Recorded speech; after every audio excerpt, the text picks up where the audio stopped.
చేశారు ఆనాటి కాలంలో. నీకు ఒక ఉదాహరణ చెప్తా. వాడి పేరు రాబర్ట్. వాడు గుర్రం మీద పోతున్నాడు.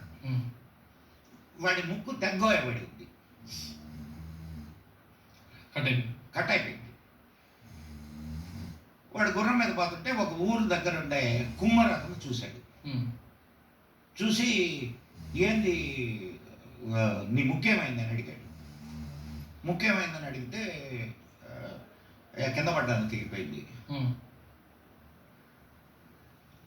వాడు చూసి ఇది కింద పడితే తెగిందిలాగా లేదు, ఎవరో కావాలని నిన్ను అవమానించడానికి కోసారు అని అన్నాడు. అంటే మనకు నాక్ కాట్నా అంటారు. నాక్ కాట్నా అంటే అవమానించడం. అది ఇప్పుడు రామాయణంలో శూర్పణకు ముక్కు చెవులు కాస్తారు, ఇది అవమానించడం.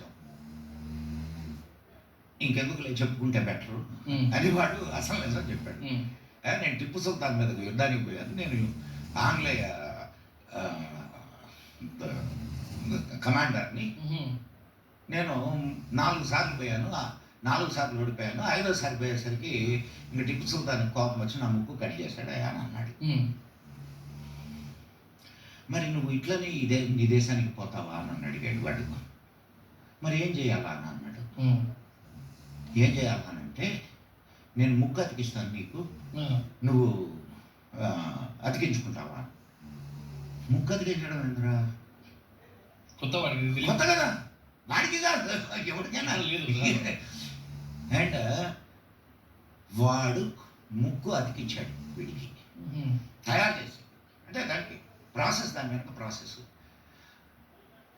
వీడు ఇంగ్లాండ్లో ఉన్న హౌస్ ఆఫ్ కామన్స్కి వెళ్ళి అక్కడ రిపోర్ట్ ఇచ్చాడు.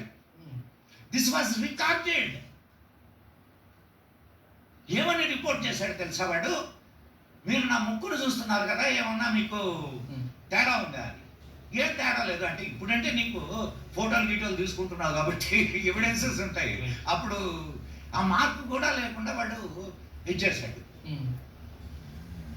వాడు జరిగిన సంఘటన అంతా చెప్పాడు హౌస్ ఆఫ్ కామన్స్లో. ఇది జరిగింది, నా ముక్కు కోయబడింది, నా ముక్కు మళ్ళా అతికించబడింది. That was the first recorded plastic surgery in the history of medical sciences.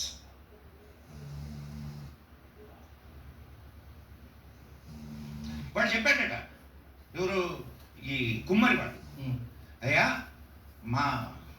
మా దేశంలో మాదిగా అంటే మహర్, మాదిగా అనే ఇంకొక జాతి ఉంది, వాళ్ళు ఈ సర్జరీని ఇంకా అద్భుతంగా చేస్తారు. వాళ్ళు మాదిగా అంటే మహర్, మాదిగా అనే ఇంకొక జాతి ఉంది, వాళ్ళు ఈ సర్జరీని ఇంకా అద్భుతంగా చేస్తారు. వాళ్ళు ఎందుకంటే తోలు మీదనే ఎక్కువ పని చేస్తారు అని చెప్పాడట.